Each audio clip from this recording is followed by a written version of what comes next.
तो दोस्तों हम सभी जानते हैं कि टर्की जो कि भारत का एक उभरता हुआ एडवर्सरी है, उसके साथ भारत की एक रेस चल रही थी और ये रेस थी 5th जनरेशन के फाइटर जेट से संबंधित। हम सभी जानते हैं कि टर्की अपना TFX नाम से एक प्रोग्राम चला रहा है और भारत की अगर बात की जाए तो हम सभी लोग जानते हैं कि एमका नाम से एक परियोजना हमारी भी चल रही है, जहां पर टर्की 5th जनरेशन का एयरक्राफ्ट बना रहा है। तो भारत की बात की जाए तो एमका के रूप में 5.5 जनरेशन का एयरक्राफ्ट बनाने की कोशिशों में इस समय भारत ने अपने आप को झोंक रखा है। लेकिन दोस्तों यहाँ पर एक बहुत ही ज्यादा इंटरेस्टिंग चैप्टर निकलकर सामने आया है।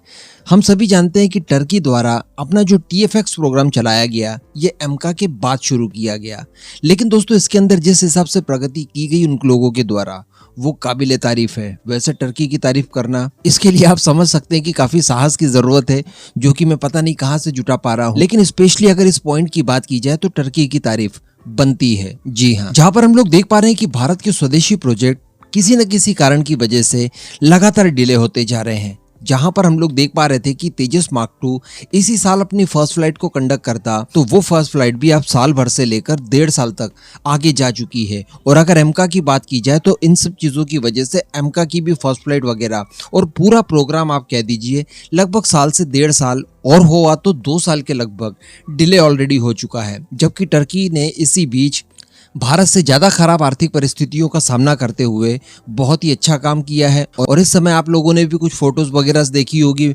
सोशल मीडिया पर। टर्की की TFX के लिए जो प्रोटोटाइप बनाया गया है उसकी एक झलक देखने के लिए मिली, जिसमें IRST सेंसर भी दिखाई दे रहा है। वो 5th जनरेशन के स्टेल्थ एयरक्राफ्ट की तरह दिखाई दे रहा है और उसके अंदर EOTS की सुविधा भी दिखाई दे रही है। कहने का मतलब एक फुल्ली 5th जनरेशन का एयरक्राफ्ट टर्की द्वारा बना दिया गया है।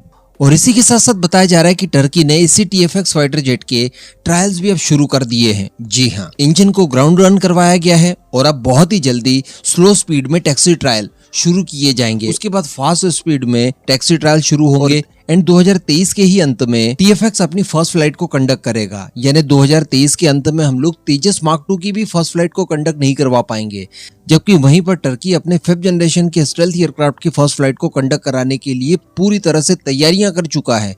काम शुरू हो चुका है उसके यहाँ। इसको लेकर टर्की की तरफ से दावा किया गया है कि जो मूल प्रोटोटाइप उन लोगों ने बनाया है उसी के परीक्षण शुरू किए जाएंगे, लेकिन उत्पादन में जाने से पहले, इसे मास प्रोडक्शन में भेजने से पहले इस विमान के अंदर कई और सारे बदलाव किए जाएंगे, जिसमें इसका RCS और ज्यादा कम करना ये उनकी मूल प्राथमिकता रहेगी। यानी इससे जितना हो सके उतना ज्यादा स्टेल्थ बनाया जाएगा। और इस प्लेटफॉर्म के अंदर कई और डिजाइन को लेकर परिवर्तन करने की थोड़ी बहुत आवश्यकता उन्हें महसूस हो रही है।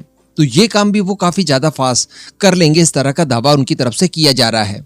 इस TFX की अगर बात की जाए तो जनरल इलेक्ट्रिक के F110 इंजन का इस्तेमाल किया गया है, जो कि F16 के अंदर भी इस्तेमाल किया जाता है। इसी के साथ साथ टर्किश कंपनी TR मोटर और रोल्स रॉयस भी मिलकर एक ज्वाइंटली इंजन डेवलप करने वाले हैं, जो कि टर्की के इसी तरह के प्रोजेक्ट के लिए पावर प्रदान करने वाला है, जैसा कि हमारा 110 किलो न्यूटन का जो प्रोजेक्ट चल रहा है ठीक उसी तरह से, जो कि बताया जा रहा है कि 2030 तक कंप्लीट भी हो जाएगा। यानी इंजन को लेकर भी टर्की भारत से काफी ज्यादा आगे चल रहा है। हालांकि यहाँ पर एक चीज जरूर निकल कर आई है टर्की के TFX प्रोग्राम को लेकर, और वो ये है कि इस इंजन के एयरक्राफ्ट को 4.5 जनरेशन का लड़ाकू विमान घोषित किया गया इस समय, या उसे उसी परिभाषा में वर्णित किया गया है। फुल्ली 5th जनरेशन का एयरक्राफ्ट इसे नहीं कहा गया है। तो कहने का मतलब इसके ऊपर काम इतना ज्यादा तेजी से किया जा रहा है कि ये हर हाल में 2030 से पहले ही सर्विस में आ जाएगा। हम सभी जानते हैं कि इस समय टर्किश एयरफोर्स के अंदर फाइटर जेट की खासी कमी है। जिस तरह से भारतीय वायुसेना भी फाइटर जेट की स्क्वाड्रन की कमी को लेकर काफी ज्यादा परेशान है, ठीक इसी तरह की स्थिति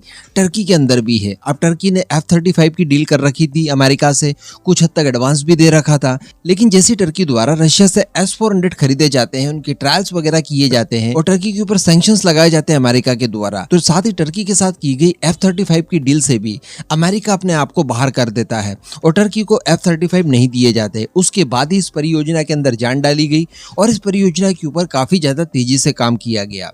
तो जो भी टर्की की एयरफोर्स में फाइटर जेट वगैरह की कमी है वो हर हाल में इसके माध्यम से पूरी हो जाएगी। अब अगर भारत की बात की जाए तो 2030 तक हम लोग हमारे तेजस मार्क 2 को सर्विस में ले आए, यही बहुत बड़ी चुनौती होगी हमारे लिए।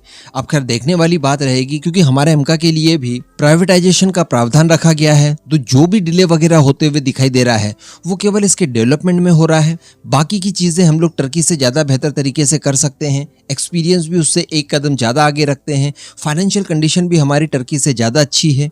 और अगर बात की जाए भारत की पोटेंशियल की इन सब चीजों को लेकर, तो वो भी टर्की की तुलना में काफी ज्यादा एडवांस है। अगर भारत अभी भी इसके डेवलपमेंट पर और ज्यादा युद्ध स्तर पर काम करने की कोशिश करे तो डेफिनेटली प्रोडक्शन टाइम तक हम लोग हर हाल में इसे बीट कर सकते हैं, लेकिन इसके लिए आज से ही जूझना होगा। बाकी टर्की विनर रहा इस कंपटीशन में, वो भारत से कई गुना आगे निकल गया, इस बात में कोई दो मत नहीं है।